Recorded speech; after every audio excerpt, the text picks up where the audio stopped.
In this episode, Golden and I discuss the DC superhero show Stargirl Season 1.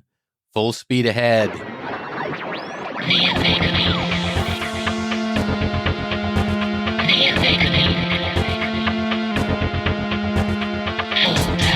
Welcome to the Omega Beam number 90. I'm your host, Oren Merton. I hope you're well and staying cool in what's turned out to be kind of a heat wave here in Southern California, at least. As you may have seen, when the CW DC superhero shows ended, they did debut a new DC superhero show, Stargirl. It has a shorter 13-episode series. They have all just aired, and now you can stream them all. So, with no further ado and a minimum of spoilers, let's get to it. I am here with Golden to talk about the new CW and DC Universe show, Stargirl. So, what did we think? I think we were both kind of skeptical going in. I would agree. We're like, okay, yeah, well, but we were hearing good things. Mm-hmm. And I think even hearing good things, we were like, yeah, it's probably still not going to be that good. Yeah, I don't think either of us were familiar with the comic character that much. I knew that Jeff Johns had modeled her after his late sister, and I knew it was sort of a passion project for him, but I didn't know anything about the character other than she had a staff. That was the grand total of, and she had a costume that showed off her belly button. Those were the two things I knew about her, which not necessarily a great show makes in and of itself. And I didn't know anything. Yeah. So, but we decided, you know what? Berlanti's shows are good. That he generally is able to get teams together that infuse enough quality and flash and production and music and gets good casting. So we thought, you know what? We're going to give it a shot. I mean, we didn't think much of Doom Patrol before it was aired, and then we loved it. So, you know what? Let's give it a shot. And it was, I'm trying to figure out how to describe it in terms of, at the end of each episode, you're like, where's the next one? Yeah. I mean, it really just wanted you to continue. They did such a good job about making you excited about the next episode. Yeah, I would agree. When we first started watching Stargirl, my overarching thought with every line, every emotion by one of the actors being so intensely earnest. You know, some of the shows, they don't take themselves too seriously, but this one was incredibly earnest. But it wasn't dark in the way that Arrow was dark, but it was earnest. And I was thinking, oh my God, is this going to get like old fast? But it has a very comic book feel. Yeah, it's the opposite. It didn't get old fast. Instead, it really helped sell it. Just, I think, calling a group the Injustice Society in and of itself is very comic book. It's very black and white, very comic book. And the fact that they took it so seriously, I think it gave it a kind of weight that it wouldn't have had otherwise. I mean, you have a whole bunch of teenagers and an adult, right, who with very little experience, going up against adults that have a lot of experience, right? And you're like, they're not going to succeed. They can't really succeed, but yet you still want to believe that they have a chance. Exactly. And part of that earnesty is the adults in the equation. You know, like you were saying, one of the adults had been a sidekick in a previous incarnation of the Justice Society of America. And he's not out there saying, yeah, let's do this. Let's go. He's like, okay, everybody, stop. You're going to get hurt. You're going to get killed. We can't do this. And he is a voice of reason as much. And even though he is a helper and in some ways an enabler and a trainer, he is also a voice of true compassion and reason. And he really wants what's best for these kids. And you get that sense.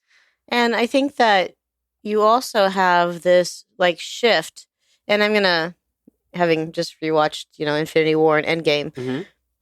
Thanos' whole purpose was it wasn't something for him.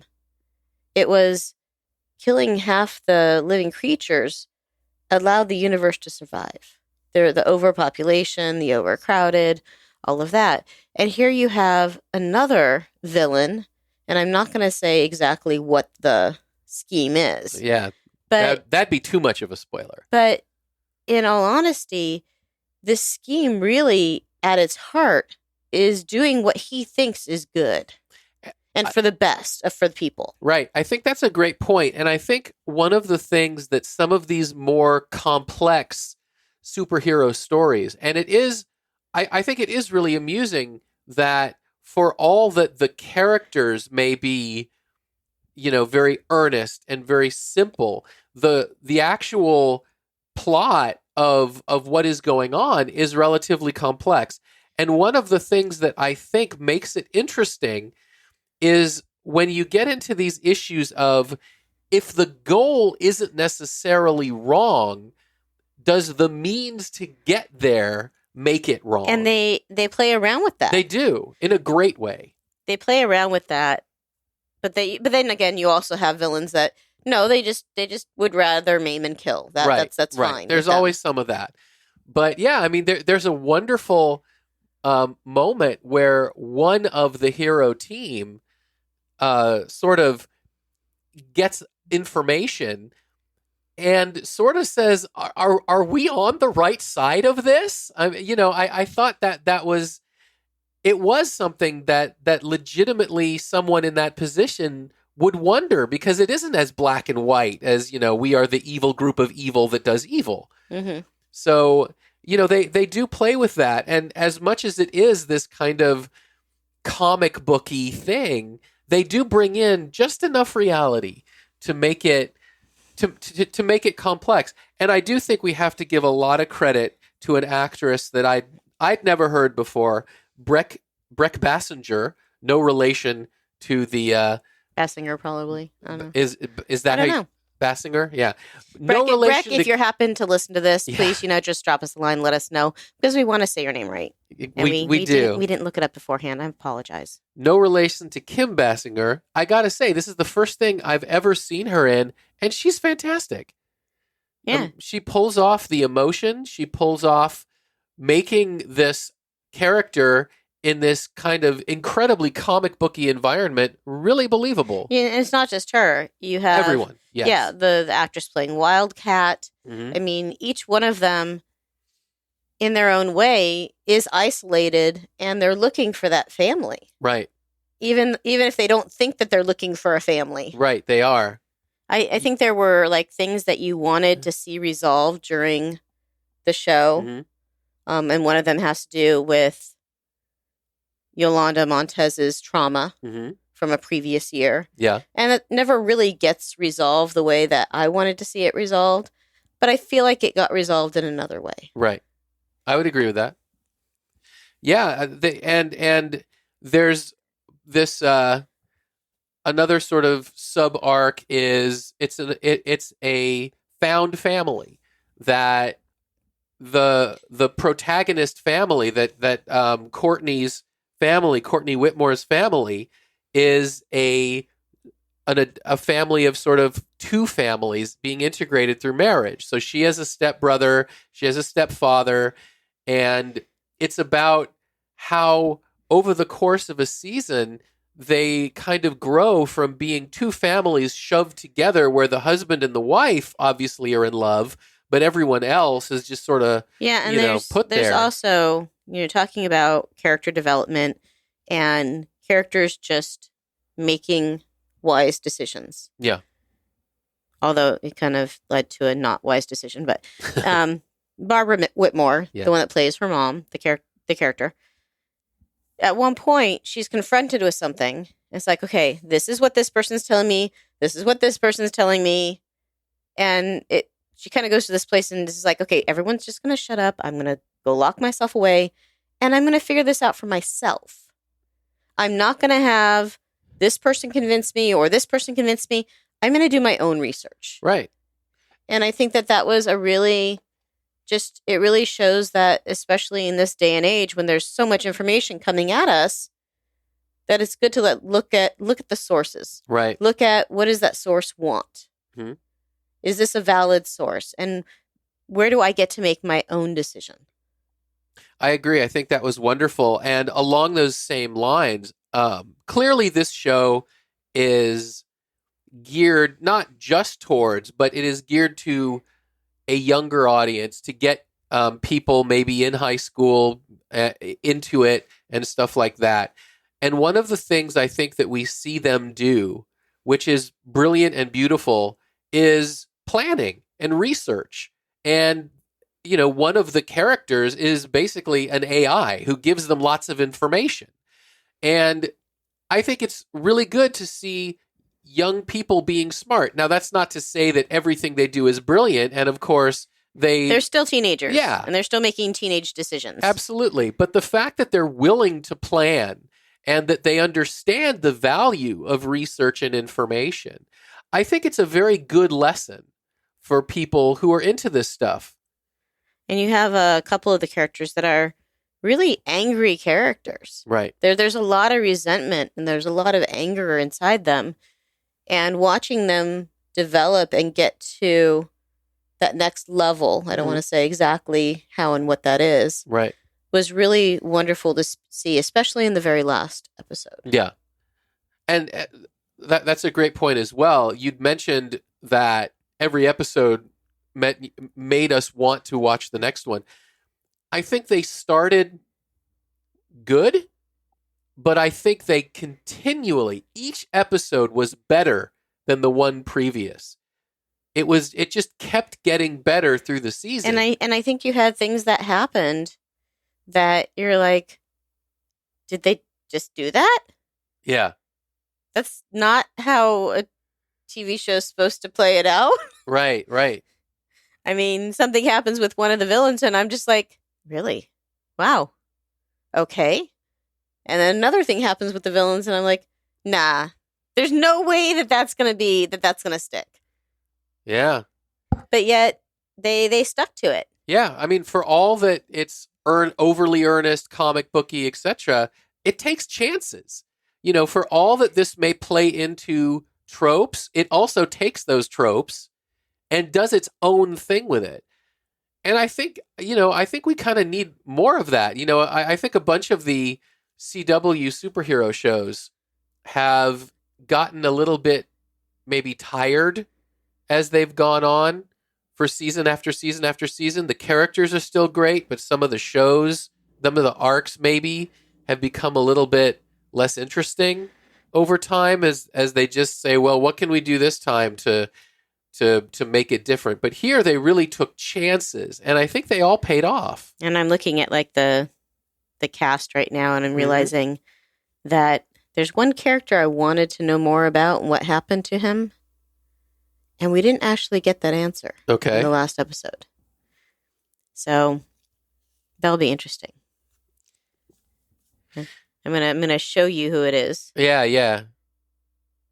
Sure. Someone, particular character's son. We didn't really find out how this has affected him. Yeah. In terms of what happened in the last episode. Sure. I didn't, like I said, I haven't read these comics. I did, of course, do some research before the podcast on Wikipedia, looking up what people had said on websites and stuff. So a lot of, I think, exactly the character you pointed out, these are, I think, setting up kind of the Stargirl villains in the comics and the Stargirl associates in the comics. So I think in future seasons, we're going to be seeing more of that. And you don't need to have read the comics. Yeah, you don't need to. No. We knew nothing, and it was a fantastic show. It was very enjoyable. In fact, we probably might have enjoyed it more than people that are very strict to shows like this having to stick to the comics. That's a good point. I mean, they changed characters and everything else, and it might have been a problem if you knew it, if you had an expectation. I mean, how you go to watch a show and you're like, how serious can this show be, or how enjoyable when one of the characters' name is Stripesy? I know. And it's like, you get over it. You're like, oh, okay. And part of that, getting to the earnesty, part of it is the character who was called Stripesy, he's not hiding. He doesn't say, yeah, it kind of sucked. I mean, no, he's proud of it. I was Stripesy. Yeah, and you also, speaking of proud, and I think it was when we were watching something else that someone gave a shout out to Breck Bassinger because of the fact that she is a type 1 diabetic and she has not let anything like this keep her from doing anything like that, I should say. Right. Keep her from doing what she really wants to do. Mm-hmm. And it's really, she apparently speaks out for the diabetes awareness. And I think that is very admirable. And I appreciate her standing up for and standing for people that have diabetes and showing them that whatever they dream possible is what they can do. And you have to get over some things like, okay, she has a very particular type of hair. So yeah, wearing a mask really isn't going to, if you've seen her around school, then it's like I can kind of figure out who you are because I recognize your hair. Right. I mean, I've had a former student of mine recognize me because of my hair on another campus. Sure. It's like, oh no, I recognized your hair. I'm like, oh yeah, okay. Right. But yeah, if you have hair that is that recognizable, a mask is really not going to do that much. But there's no need for them to play on the seriousness or, right. It's a Clark Kent glasses. Exactly. Exactly. But no, the characters, Beth Chappell, you have a character that is a loner and she likes learning and she wants to share and everyone is just tired of hearing her. Right. I think they really look at what is popular nowadays, especially with students and what's going on, which is social emotional learning and really recognizing your emotions and how to take care of yourself. And I think in a lot of ways, each of these characters really got a chance to really see what is it I'm going through? What is it I'm feeling? And how can I take care of myself? Sure. As I mentioned when this episode started, this year it aired on both DC Universe and the CW. It was renewed only on the CW. For those who haven't heard, DC Universe is sort of basically going to be a digital comics only service in the future, and the videos are all going to HBO Max or CW. The Sandman show is going to be on Netflix. That's where you'll be able to catch the next ones. And I'm really looking forward to it. I'm really looking forward to see where they go with this one. It went from a show that I think we both just figured was worth a chance just because to a show we really looked forward to every week. Well, thank you, Golden. You are welcome. And that's it for this episode. You can find the show notes at theomegabeam.com/90. If you liked this episode, please leave a review wherever you listen to podcasts. Reviews like this help people who like this stuff find our podcast. If you have any comments or suggestions, please drop us a line at info@theomegabeam.com. Be good to yourselves and each other, and we'll catch you next time.